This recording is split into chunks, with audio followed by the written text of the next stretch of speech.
താങ്കൾ സുരേഷ് ഗോപിയുടെ വിജയം ആഗ്രഹിക്കുന്നുണ്ടോ? എനിക്ക് കൃത്യമായ രാഷ്ട്രീയമുണ്ട്. അത് സുരേഷ് ഗോപിയുടെ രാഷ്ട്രീയമല്ല. റിയൽ അല്ല റിയാലിറ്റി. കൃത്യമായ രാഷ്ട്രീയം, രാഷ്ട്രീയത്തിലൂന്നി സന്ദേശം.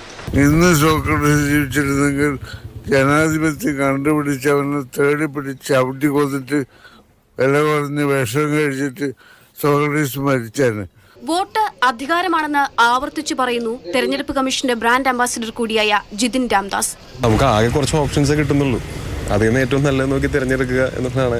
വോട്ട് ചെയ്യാൻ വന്നപ്പോഴും സിനിമയ്ക്കായി പ്രൊമോഷൻ നടത്തി ദിലീപ്. ഇന്ന് പവി കെയർടേക്കർ ഇറങ്ങിയിട്ടുണ്ട്. അപ്പോൾ 12-5 റിലീസാണ്. അവിടെ ഒന്ന് ഓരോ വോട്ട് തരിക. വികസനത്തിനാണ് വോട്ടെന്ന് ചാക്കോച്ചൻ. രാജ്യത്തിന്റെ വികസനത്തിന്റെ കൂടെയാണ് എപ്പോഴും ഞാൻ ഉണ്ടാവുക. ആ രീതിയിൽ തന്നെ ഏറ്റവും നല്ല വിജയം വികസനത്തിന് വേണ്ടി നിൽക്കുന്നവർക്ക് ലഭിക്കട്ടെ ആശംസിക്കുന്നു. ഭരിക്കുന്നവർക്കുള്ള താക്കീതാകുമെന്ന് ജോയ് മാത്യു.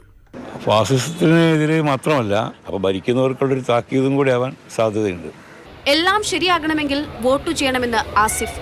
ജനാധിപത്യത്തിന് വിള്ളലേൽക്കരുതെന്ന് ഇന്ദ്രൻസ്. അത് ചെയ്യാതെ നമ്മൾ മാറി നിന്ന് അഭിപ്രായം പറയുന്നതിൽ കാര്യമില്ല. നമ്മൾ നമ്മുടെ ഭാഗം കൃത്യമായി ചെയ്തതിന് ശേഷം മാത്രമേ നമ്മുടെ അതൃപ്തി രേഖപ്പെടുത്താനോ അല്ലെങ്കിൽ നമുക്കൊരു പ്രശംസ പറയാനോ ഒക്കെ പാടുള്ളൂ. അപ്പോൾ ഇല്ല, ജനാധിപത്യം ഉറച്ചു നിൽക്കും എന്ന് തന്നെയാണ് വിശ്വാസം. ഭരണപക്ഷത്തിനെതിരായ വികാരമാകും വോട്ടെന്ന് പറയുമ്പോഴും പിഷാരടി ധർമ്മജൻ സഖ്യം ഒന്നിച്ച്. ഭരണപക്ഷത്തിന് എതിരെയുള്ളൊരു തിരിച്ചടി ഉണ്ടാവും എന്നുള്ളതാണ്. ഞാൻ വളരെ വലിയൊരു വിജയപ്രതീക്ഷ തന്നെയാണുള്ളത്. ഇക്കുറിയും ഫാസിലും ഫഹദ് ഫാസിലും രാവിലെ തന്നെ ഒന്നിച്ചെത്തി വോട്ട് ചെയ്തു മടങ്ങി. ഒന്നും വിട്ടുപറയാതെ ചിലർ മാറുമ്പോൾ പൗരനാണ് പവർഫുൾ എന്ന് ഉറച്ചു പറയുന്നു ടിനിറ്റോ. ഈ ഒരു ദിവസമാണ് നമുക്ക് ഏറ്റവും പവർഫുൾ ആയിട്ടുള്ള ഒരു ദിവസം കിട്ടുന്നത്. ആരാധകരുടെ പ്രതീക്ഷ തെറ്റിയില്ല. അങ്കമാലിയുടെ ലിച്ചി ശ്രീലങ്കയിൽ നിന്നും ആലുവയിലെത്തി വോട്ട് ചെയ്യാൻ. വോട്ടിന് വേണ്ടി മാത്രം എന്താണ്, അപ്പോൾ എല്ലാവരും വോട്ട് ചെയ്യാം. News desk, Mathrubhumi news.